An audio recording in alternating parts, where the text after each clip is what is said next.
Indeed, Kenyans across the country have benefited from our partnership in healthcare. Together, we have improved medical service delivery.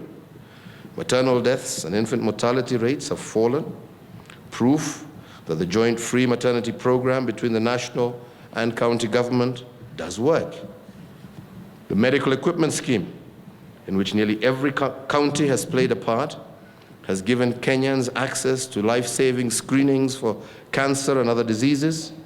And we will continue to work together, because at the bottom line for all of us, ladies and gentlemen, is that when we work together, Kenyans will definitely do better. That, ladies and gentlemen, does not mean that we have not had challenges. One of the challenges that we share together has been the persistent doctors' strike. We are all committed to a fair resolution to this dispute, fair to the Kenyans who pay for medical services. It must be fair to the doctors. It must also be fair to other public servants. Doctors occupy a very special place in our republic, alongside other public servants, the military, the police, civil servants, all who save and protect Kenyan lives. Doctors have our respect. But we also need to clarify about the consequences of their strike. The better off still have access to doctors' care, while poorer Kenyans must do without. Some of these doctors are still practicing in their own private clinics. There is no fairness in that. But it is also clear to me that the doctors' grievances will not be addressed by creating new grievances of their own. Because quite simply, two wrongs have never, ever made a right. There is a better way to do this. Fairness and compassion are at the heart of the medical profession.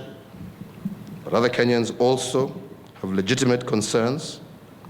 Fairness to you as doctors cannot come at the expense of fairness to other Kenyans. It must be remembered that yours is a calling. Your duty is to serve all, to protect and to care for all. My government wants you to have the very best conditions, and not just for you, but for your patients as well. Yet our aim to bring world-class care to Kenya cannot be realized immediately. You must remember that we still remain a developing country with a long way to go. We're not going to be able to achieve what you want overnight. Right now, it seems to me that the doctors should pay attention to our national circumstance, and it seems to me that they should remember the higher duty to protect life. It seems to me that it would be wise for them to be guided by patience and practicality. And I need to say here quite clearly that if this round that they are now engaged with our religious leaders fails, we will be in a bit of a problem with them, and it's very clear. Having said that, I want to commend the clinical officers and nurses who continue to turn up to work every day. Your service is appreciated by a grateful nation. You have to recognize, we are paying these people, and we have offered these people more money than even doctors in the private sector receive.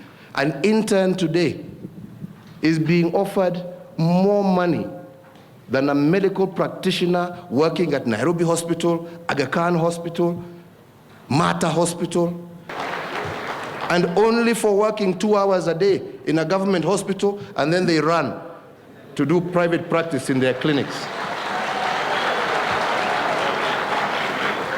This is blackmail, and we are not going to entertain it.